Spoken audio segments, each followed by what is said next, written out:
सामान्य तरीके से चल रही इस दुनिया में अचानक अजीब घटनाएं होने लगती हैं। एक दिन पता चलता है कि चांद अपनी कक्षा छोड़कर धीरे धीरे धरती की तरफ बढ़ रहा है, जिसकी वजह से पूरी दुनिया में भयानक तूफान, बाढ़ और भूकंप शुरू हो जाते हैं। लेकिन आखिर ऐसा क्या हुआ कि चांद अपनी ऑर्बिट से बाहर आ गया? इस सवाल का जवाब खोजने के लिए कुछ लोग निकल पड़ते हैं एक बेहद खतरनाक मिशन पर, और उनका ये मिशन कितना ज्यादा जानलेवा होने वाला है ये आप इस वीडियो में देखोगे।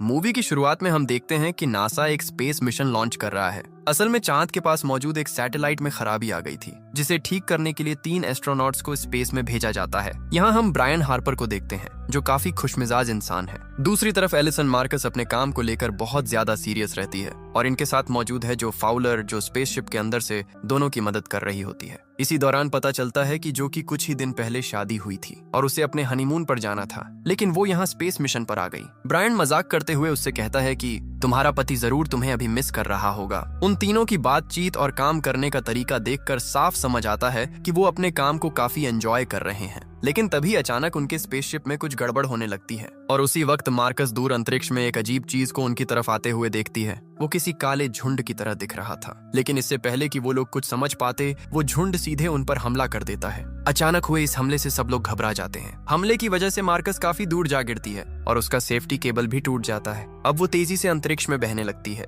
डर के मारे वो जोर जोर से ब्रायन को आवाज देने लगती है। ब्रायन के शरीर से अभी भी सेफ्टी लाइन जुड़ी हुई थी, इसलिए वो अपनी जान जोखिम में डालकर मार्कस को बचाने की कोशिश करता है, और आखिरकार वो उसे पकड़ भी लेता है। लेकिन तभी उनका स्पेसशिप कंट्रोल खो देता है और तेजी से घूमने लगता है। सेफ्टी लाइन की वजह से ब्रायन वापस स्पेसशिप की तरफ खींचने लगता है, और उसकी आंखों के सामने मार्कस हमेशा के लिए अंतरिक्ष में खो जाती है। ब्रायन चाहकर भी कुछ नहीं कर पाता। इसके बाद वो जल्दी से स्पेसशिप के अंदर लौट आता है, जहां जो अभी भी बेहोश पड़ी होती है। ब्रायन किसी तरह स्पेसशिप को स्टेबल करने की कोशिश करता है, और तभी उसकी नजर एक बेहद डरावने दृश्य पर पड़ती है। वो देखता है कि वही काला झुंड चांद की सतह में ड्रिल करके उसके अंदर घुस रहा है। इसके बाद कहानी हमें 18 महीने आगे ले जाती है। अब हम ब्रायन की पत्नी लिंडा को देखते हैं। काफी समय से घर का किराया न देने की वजह से उन्हें अपना घर छोड़ना पड़ रहा था। वहीं ब्रायन का बेटा सनी एक वीडियो देख रहा होता है, और उसी वीडियो से हमें पता चलता है कि नासा ने मार्कस की मौत का जिम्मेदार ब्रायन को ठहराया था। हालांकि ब्रायन बार बार उस अजीब झुंड के बारे में बताता रहा,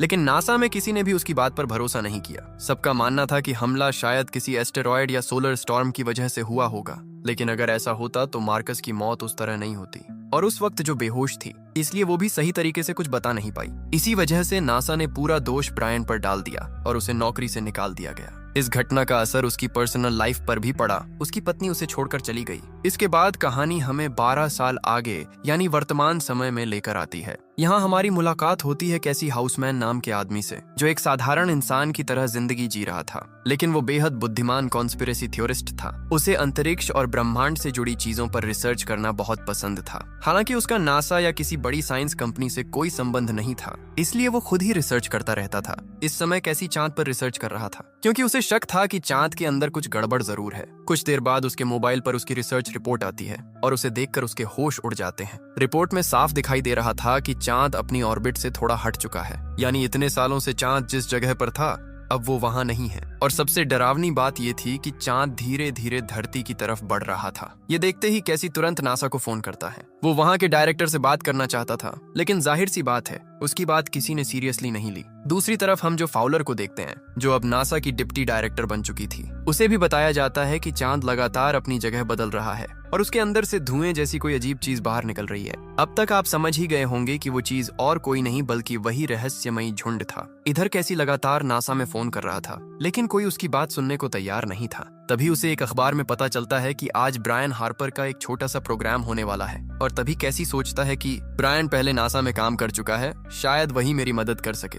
यहाँ आकर वो देखता है कि वहाँ ज्यादा लोग मौजूद नहीं हैं, सिर्फ कुछ छोटे बच्चे चांद के बारे में सीखने के लिए आए हुए थे, लेकिन ब्रायन अभी तक वहाँ नहीं पहुंचा था। तभी कैसी खुद बच्चों को चांद के बारे में बताना शुरू कर देता है, और कुछ देर बाद ब्रायन वहाँ पहुंच जाता है। जैसे ही कैसी उसे देखता है, वो तुरंत उसके पास जाकर कहता है कि मुझे तुरंत नासा के डायरेक्टर से मिलवाओ, मैंने बहुत बड़ी चीज खोज निकाली है। लेकिन ब्रायन उससे कहता है कि अब उसका नासा से कोई संबंध नहीं है। फिर भी कैसी उसे अपने रिसर्च पेपर्स दिखाते हुए कहता है कि चांद अपनी ऑर्बिट छोड़ चुका है और वो धरती की तरफ आ रहा है। सुबह सुबह ऐसी अजीब बातें सुनकर ब्रायन सिक्योरिटी को बुला लेता है और कैसी को वहां से बाहर निकलवा देता है। लेकिन जाते जाते कैसी अपने रिसर्च पेपर्स उसकी तरफ फेंकते हुए कहता है, समय मिले तो इन्हें पढ़ लेना। तब समझ जाओगे कि मैं सही था या नहीं। लेकिन ब्रायन उसकी बात को नजरअंदाज कर देता है और उन कागजों को डस्टबिन में फेंक देता है। इधर रात को घर लौटने के बाद ब्रायन टीवी पर एक खबर देखता है जहां पता चलता है कि उसके बेटे सनी को पुलिस ने गिरफ्तार कर लिया है क्योंकि वो बहुत तेज और लापरवाही से गाड़ी चला रहा था। अगले दिन ब्रायन अपने बेटे को छुड़ाने कोर्ट पहुंचता है, लेकिन वहां उसका प्रोसिक्यूटर के साथ काफी बहस हो जाती है। असल में ब्रायन यहाँ भी अपना एटीट्यूड दिखा रहा था और इसी वजह से जज सनी की बेल रिजेक्ट कर देता है। यहाँ हमें पता चलता है कि सनी के लिए वकील ब्रायन की एक्स वाइफ के नए पति टॉम लोपेज ने रखा था। इसके बाद टॉम ब्रायन को फोन करता है और उसके इस व्यवहार के लिए उसे काफी बातें सुनाता है। दूसरी तरफ हम कैसी को उसकी बीमार माँ से मिलने जाते हुए देखते हैं। कैसी की माँ काफी समय से याददाश्त की बीमारी से जूझ रही थी और इसी वजह से वो हमेशा सोचती रहती थी कि कैसी नासा में काम करता है। यहाँ कैसी अपनी माँ से कहता है, भले ही मैं नासा में काम नहीं करता, लेकिन मेरे पास ऐसी जानकारी है जो सबको हिला सकती है, लेकिन कोई मेरी बात सुनने को तैयार ही नहीं है। तब उसकी माँ उसे समझाते हुए कहती है, अगर लोग एक रास्ते से तुम्हारी बात नहीं सुन रहे तो दूसरा रास्ता चुनो, एक दिन जरूर सब तुम्हारी बात मानेंगे। अपनी माँ की ये बात सुनकर कैसी फिर से मोटिवेट हो जाता है। इधर नासा के डायरेक्टर को भी अब पूरी तरह यकीन हो चुका था कि चांद सच में धरती की तरफ बढ़ रहा है और अगर ऐसा ही चलता रहा तो कुछ ही हफ्तों में चांद धरती से टकराकर पूरी दुनिया खत्म कर देगा। उनके हिसाब से अब धरती के पास सिर्फ 3 हफ्तों का समय बचा था, लेकिन तभी वैज्ञानिक चांद के अंदर एक विशाल सुरंग जैसी चीज देखते हैं। उन्हें लगता है कि शायद इसी सुरंग की वजह से चांद अपनी ऑर्बिट से बाहर आया है और अगर किसी तरह इस सुरंग को बंद कर दिया जाए तो शायद हालात फिर से कंट्रोल में आ सकते हैं। यहाँ जो बताती है कि इसके लिए उन्हें एक खास स्पेसशिप लेकर चांद के अंदर जाना होगा, लेकिन नासा का डायरेक्टर तुरंत आदेश देता है कि ये खबर बाहर नहीं जानी चाहिए। मगर उन्हें नहीं पता था कि कैसी पहले ही अपनी पूरी रिसर्च इंटरनेट पर अपलोड कर चुका है और जैसे ही ये जानकारी लोगों तक पहुंचती है पूरी दुनिया में दहशत फैल जाती है। हर इंसान को लगने लगता है कि अब दुनिया खत्म होने वाली है। अब जब बात पूरी दुनिया तक पहुंच ही चुकी थी तो नासा एक प्रेस कॉन्फ्रेंस रखता है जहां वो बताते हैं कि हाँ, चांद अपनी कक्षा से बाहर आ रहा है, लेकिन नासा इसे रोकने के लिए लगातार काम कर रहा है। हालांकि लोग इस बात से ज्यादा शांत नहीं होते क्योंकि अब चांद धरती के काफी करीब आने लगा था, जिसकी वजह से दुनिया भर में तूफान, भारी बारिश और बाढ़ शुरू हो जाती है। इसी दौरान ब्रायन की एक्स वाइफ लिंडा सड़क पर ट्रैफिक में फंसी होती है। तभी टॉम उसे फोन करके कहता है कि ये सब चांद की वजह से हो रहा है और आने वाले समय में हालात और भी खराब होने वाले हैं। टॉम बताता है कि वो एस्पेन नाम की जगह जाना चाहता है क्योंकि वो दुनिया की सबसे ऊंची जगहों में से एक है और अगर बाढ़ या सुनामी आती है तो वहां बचने की संभावना ज्यादा होगी। लेकिन लिंडा साफ कह देती है कि वो अपने बेटे सनी को छोड़े बिना कहीं नहीं जाएगी। तब टॉम उसे भरोसा दिलाता है कि वो किसी भी हालत में सनी को जेल से बाहर निकाल कर ले आएगा। दूसरी तरफ नासा एक स्पेस मिशन लॉन्च कर देता है जिसका मकसद था चांद के अंदर जाकर इस खतरे को रोकना।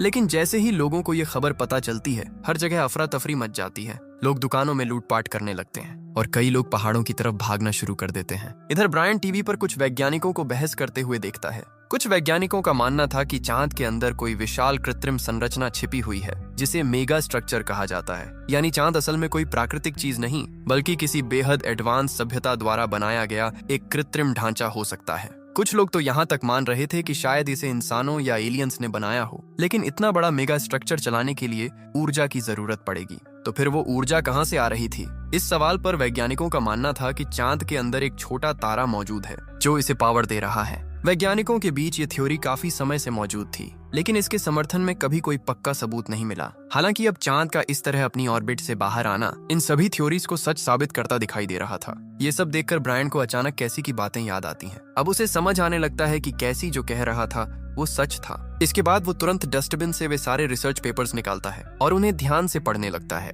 फिर इंटरनेट से कैसी का पता निकालकर सीधे उससे मिलने पहुंच जाता है। यहाँ ब्रायन उससे पूछता है कि आखिर उसने ये सब कैसे पता लगाया। तब कैसी बताता है कि वो काफी समय से मेगा स्ट्रक्चर पर रिसर्च कर रहा था और चांद के इस अजीब व्यवहार को देखकर उसे यकीन हो गया कि चांद खुद एक मेगा स्ट्रक्चर है, लेकिन कोई रहस्यमयी चीज उस पर कब्जा कर चुकी है जिसकी वजह से चांद अपनी कक्षा से बाहर आ रहा है। अगर उस चीज को रोक दिया जाए तो चांद वापस अपनी जगह लौट सकता है, यानी किसी भी हालत में उस काले झुंड को खत्म करना होगा। इसी बीच नासा द्वारा भेजा गया स्पेस मिशन चांद के पास पहुंच चुका था। वहां से 3 एस्ट्रोनॉट्स एक छोटे लैंडर में बैठकर उस रहस्यमयी सुरंग के अंदर जाते हैं, लेकिन ज्यादा दूर पहुंचने से पहले ही वही काला झुंड उन पर हमला कर देता है और देखते ही देखते वो तीनों एस्ट्रोनॉट्स मारे जाते हैं। ये सब देखकर नासा के वैज्ञानिक पूरी तरह डर जाते हैं। उधर चांद अब धरती के और करीब आ चुका था, जिसकी वजह से उसकी ग्रेविटी समुद्रों को अपनी तरफ खींचने लगी और पूरी दुनिया में भयानक बाढ़ आने लगती है। एक समय तो कैसी और ब्रायन भी उस बाढ़ में फंस जाते हैं जहां कैसी लगभग मरने वाला था। लेकिन ब्रायन सही समय पर उसकी जान बचा लेता है। इधर इतने बड़े खतरे को देखकर नासा का डायरेक्टर डर जाता है और अपने पद से इस्तीफा दे देता है। इसके बाद वो जो को नया डायरेक्टर बना देता है और उसे होल्डन नाम के आदमी से मिलने भेजता है। होल्डन से मिलने के बाद जो को 18 साल पुरानी एक वीडियो दिखाई जाती है और उस वीडियो में साफ दिखाई देता है वही रहस्यमयी काला झुंड। यानी नासा इतने सालों से इस सच्चाई को दुनिया से छुपाकर बैठा था, लेकिन सवाल यह था कि आखिर उन्होंने ऐसा क्यों किया। तब होल्डन बताता है कि 1969 में जब अपोलो 11 चांद पर पहुंचा था तो उस दौरान 2 मिनट के लिए उनका सिग्नल गायब हो गया था। दुनिया को बताया गया कि ये एक टेक्निकल समस्या थी, लेकिन असलियत कुछ और ही थी। असल में नासा ने जानबूझकर वो सिग्नल बंद किया था ताकि दुनिया को उस रहस्यमयी चीज के बारे में पता ना चले। होल्डन बताता है कि ऊपर से आदेश था कि इस राज को हर हाल में छुपा कर रखा जाए। वो आगे कहता है कि वो काला झुंड बेहद शक्तिशाली है और उसे खत्म करने के लिए उन्होंने झुलू नाम का एक स्पेसशिप और खास हथियार भी तैयार किया था, लेकिन फंडिंग ना मिलने की वजह से वो प्रोजेक्ट कभी पूरा नहीं हो पाया और आज पूरी दुनिया जिस हालत में है उसकी वजह यही थी। ये सब सुनने के बाद जो तुरंत अमेरिका के बड़े सैन्य अधिकारियों के साथ मीटिंग करती है। वहाँ एक जनरल बताता है कि उनका प्लान चांद को न्यूक्लियर मिसाइल से उड़ा देने का है, लेकिन जो साफ कहती है कि ऐसा करना आत्महत्या जैसा होगा, क्योंकि अगर चांद नष्ट हो गया तो उसके साथ धरती का संतुलन भी खत्म हो जाएगा और फिर पूरी दुनिया तबाह हो जाएगी। लेकिन वहाँ मौजूद कोई भी उसकी बात को गंभीरता से नहीं लेता। इसी मीटिंग में जो का एक्स हस्बैंड डेविड भी मौजूद था। बाद में डेविड जो से कहता है कि अगर हमें बचना है तो हमें कोलोराडो जाना होगा। वहीं एकमात्र ऐसी जगह है जहां बाकी दुनिया से ज्यादा समय तक जिंदा रहा जा सकता है।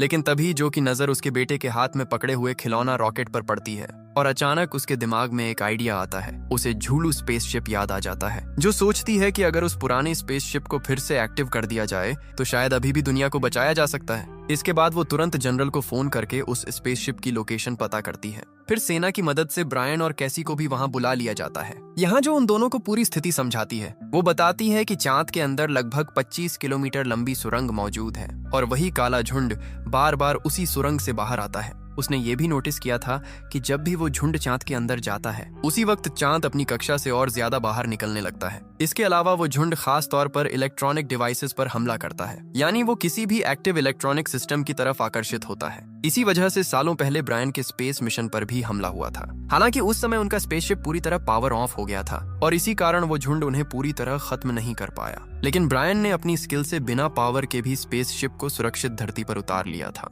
इसके बाद जो अपना पूरा प्लान बताती है, उनका मिशन होगा झूलू स्पेसशिप के जरिए उस सुरंग के अंदर जाना। फिर सही समय पर स्पेसशिप की सारी इलेक्ट्रॉनिक पावर बंद कर देनी होगी और उसके बाद एक न्यूक्लियर बम के जरिए उस झुंड को खत्म करना होगा। जो कहती है कि इस मिशन को सफल बनाने के लिए उन्हें ब्रायन की जरूरत है, क्योंकि धरती पर स्पेसशिप को सुरक्षित वापस लाने का अनुभव सबसे ज्यादा उसी के पास है। तब ब्रायन कहता है कि अगर उसके बेटे सनी को जेल से बाहर निकाल दिया जाए तो वो इस मिशन के लिए तैयार है, जो उसकी बात मान लेती है। इसके बाद सब लोग झूलू स्पेसशिप को दोबारा तैयार करने में लग जाते हैं। यहाँ वो लोग बार बार प्रैक्टिस करते हैं कि सुरंग के अंदर कैसे जाना है और सही समय पर बम कैसे एक्टिव करना है। इसी दौरान उनके पास वो खास विस्फोटक भी पहुंच जाता है जो उस रहस्यमयी झुंड को खत्म कर सकता था। उधर जो अपने वादे के मुताबिक सनी को जेल से बाहर निकलवा देती है। अपने बेटे को देखकर ब्रायन काफी खुश हो जाता है, लेकिन तभी चांद और ज्यादा करीब आने लगता है और पूरी दुनिया में भयानक भूकंप शुरू हो जाते हैं। इन भूकंपों की वजह से झूलू स्पेसशिप का एक कूलेंट सिस्टम खराब हो जाता है।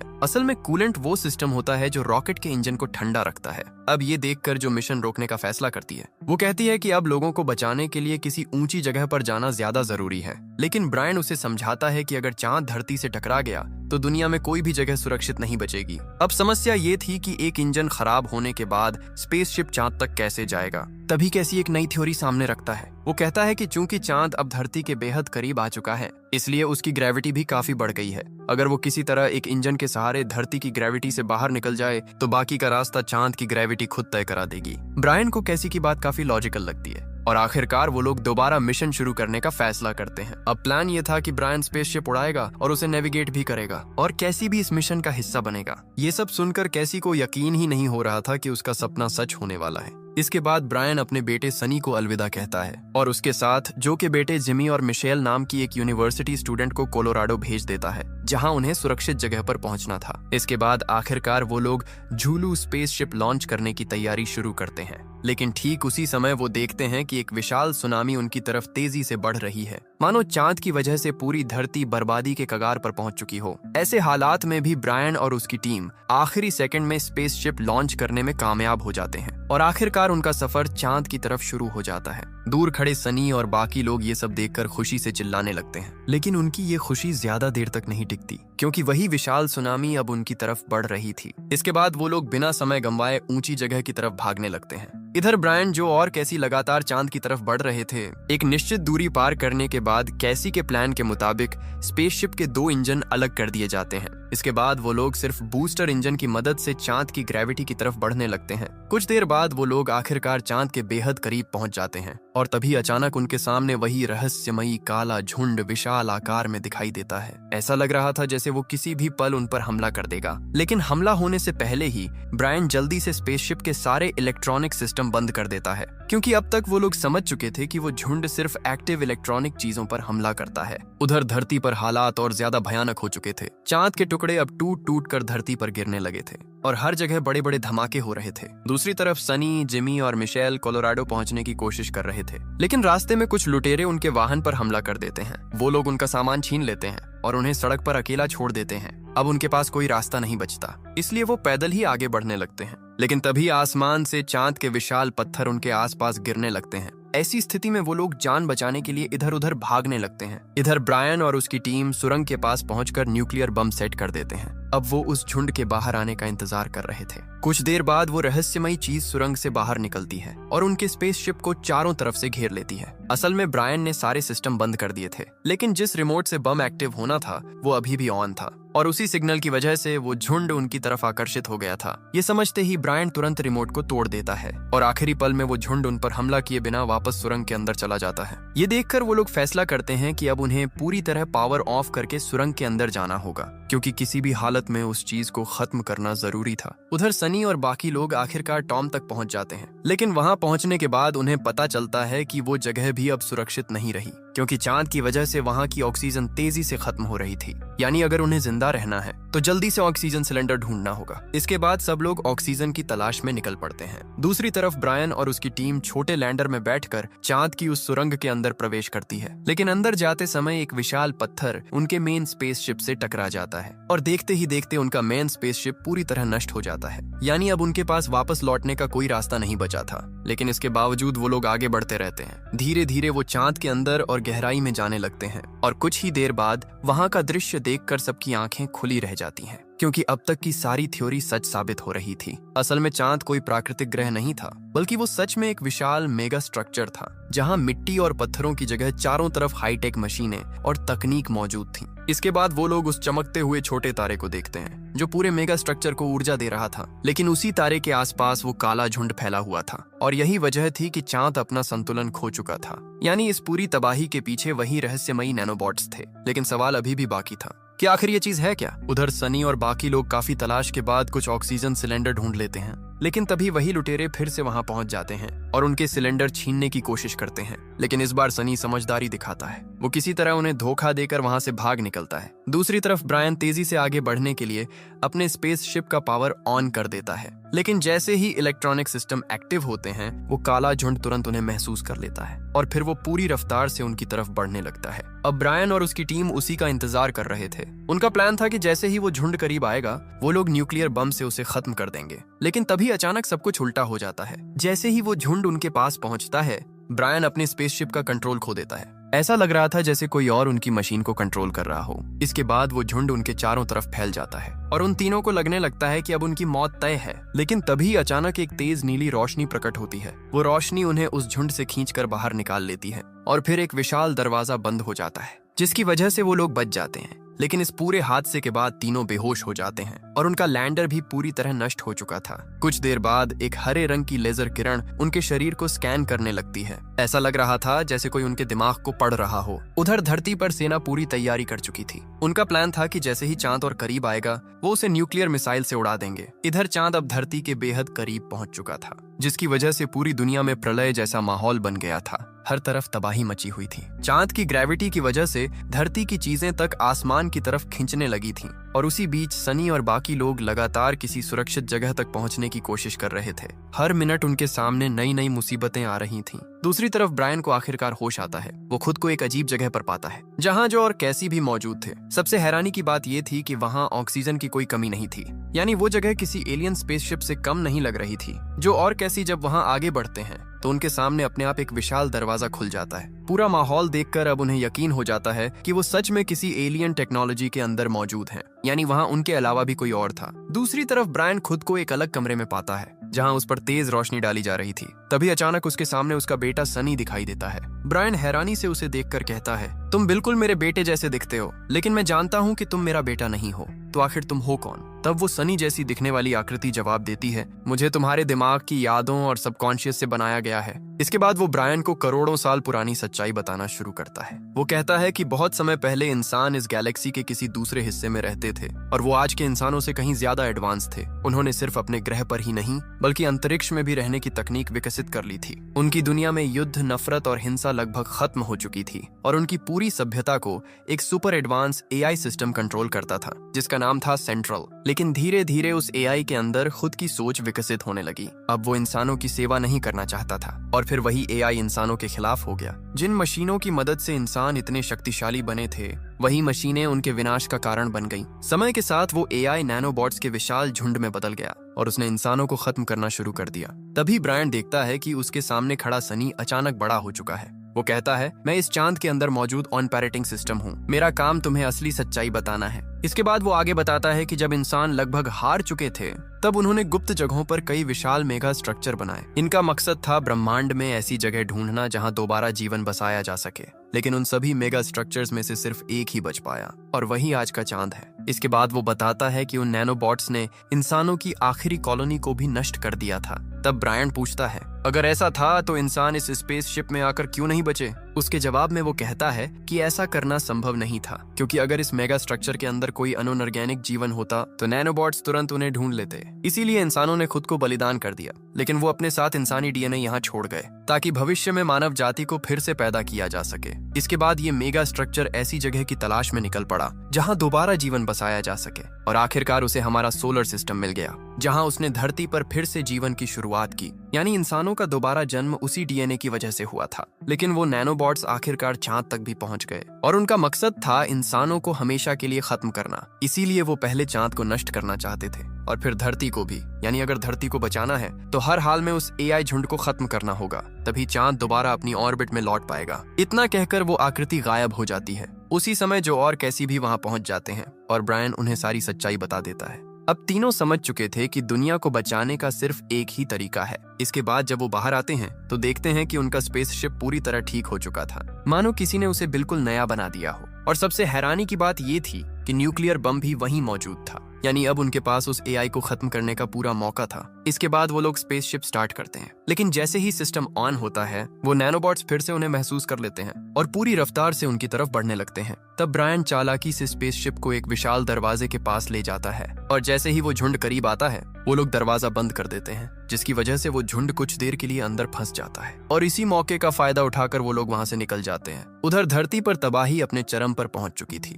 ऊंची जगहों पर भी अब ऑक्सीजन खत्म होने लगी थी। यहाँ टॉम की छोटी बेटी की ऑक्सीजन खत्म हो जाती है, और ये देखकर टॉम समझ जाता है कि अगर अभी कुछ नहीं किया तो उसकी बेटी मर जाएगी। तब वो बिना सोचे अपना ऑक्सीजन मास्क निकालकर अपनी बेटी को पहना देता है और खुद अपनी जान कुर्बान कर देता है। दूसरी तरफ वो एआई झुंड लगातार ब्रायन के पीछे पड़ा हुआ था। भागते भागते उन्हें कई पुराने स्पेसशिप दिखाई देते हैं जो कभी इसी एआई से लड़ने के लिए इस्तेमाल किए गए थे। तब ब्रायन एक आइडिया निकालता है। वो जानबूझकर उस झुंड को उन पुराने डिफेंस सिस्टम्स की तरफ ले जाता है, और जैसे ही झुंड उनके करीब पहुंचता है, वो डिफेंस सिस्टम एक्टिव होकर उन पर हमला शुरू कर देते हैं। इस हमले से नैनोबॉट्स को काफी नुकसान पहुंचता है, लेकिन वो अभी भी पूरी तरह खत्म नहीं हुए थे। उधर धरती पर सेना चांद को उड़ाने की तैयारी कर चुकी थी, क्योंकि अब चांद बहुत ज्यादा करीब आ चुका था। लेकिन तभी डेविड वहां पहुंचकर सबको रोक देता है। वो कहता है कि ब्रायन और जो अभी भी चांद पर मौजूद हैं और उसे भरोसा है कि वो लोग दुनिया को बचा लेंगे, इसीलिए वो किसी को भी न्यूक्लियर हमला करने नहीं देता। लेकिन दूसरी तरफ ब्रायन और बाकी लोग समझ चुके थे कि अब उनके पास ज्यादा समय नहीं बचा है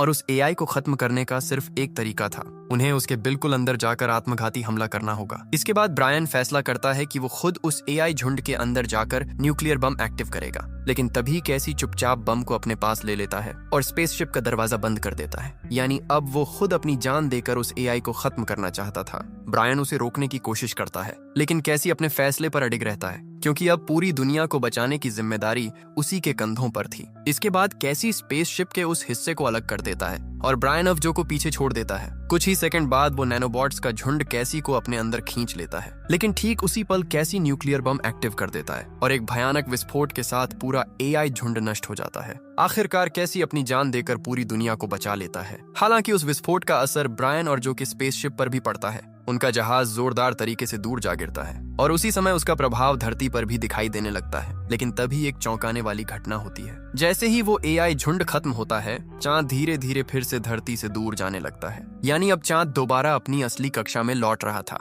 और पूरी दुनिया का संतुलन फिर से ठीक होने लगा था। इसके बाद ब्रायन और जो किसी तरह धरती पर लैंड करने में कामयाब हो जाते हैं। स्पेसशिप से बाहर निकलते ही वो देखते हैं कि दुनिया धीरे धीरे सामान्य होने लगी है। तूफान रुक चुके थे और आसमान भी अब पहले से शांत दिखाई दे रहा था। कुछ देर बाद उनका सिग्नल ट्रैक करके एक रेस्क्यू हेलीकॉप्टर वहां पहुंच जाता है और फिर आखिरकार सब लोग अपने परिवारों से दोबारा मिलते हैं। ब्रायन अपने बेटे सनी को देखकर भावुक हो जाता है और जो भी अपने परिवार के साथ सुरक्षित मिल जाती है। इस तरह उनकी कोशिशों की वजह से चांद फिर से अपनी ऑर्बिट में लौट आता है। लेकिन अब चांद पहले जैसा नहीं दिख रहा था। उसके चारों तरफ शनि ग्रह की तरह एक विशाल रिंग बन चुकी थी और दूर से देखने पर वो साफ एक मेगा स्ट्रक्चर जैसा दिखाई दे रहा था। इसके बाद मूवी हमें आखिरी बार चांद के अंदर लेकर जाती है, जहां हम फिर से कैसी को देखते हैं। यानी वो पूरी तरह खत्म नहीं हुआ था, अब वो किसी तरह उस मेगा स्ट्रक्चर का हिस्सा बन चुका था। और तभी उसके सामने उसकी माँ दिखाई देती है। वो मुस्कुराते हुए कैसी को बधाई देती है और इसी रहस्यमयी पल के साथ ये फिल्म खत्म हो जाती है। तो दोस्तों, ये थी मूनफॉल मूवी की पूरी कहानी। एक ऐसी फिल्म जिसमें साइंस फिक्शन, स्पेस, एआई और मेगा स्ट्रक्चर जैसे कॉन्सेप्ट्स को बेहद बड़े स्तर पर दिखाया गया है। हालांकि मूवी में कई चीजें पूरी तरह काल्पनिक हैं, इसलिए इसे सिर्फ एंटरटेनमेंट के तौर पर ही देखना चाहिए। तो आपको ये कहानी कैसी लगी, कमेंट करके जरूर बताना। अगर वीडियो पसंद आया हो तो वीडियो को लाइक और चैनल को सब्सक्राइब जरूर करना। और हाँ, बहुत जल्द मिलेंगे एक और नई और शानदार मूवी एक्सप्लेनेशन के साथ। धन्यवाद।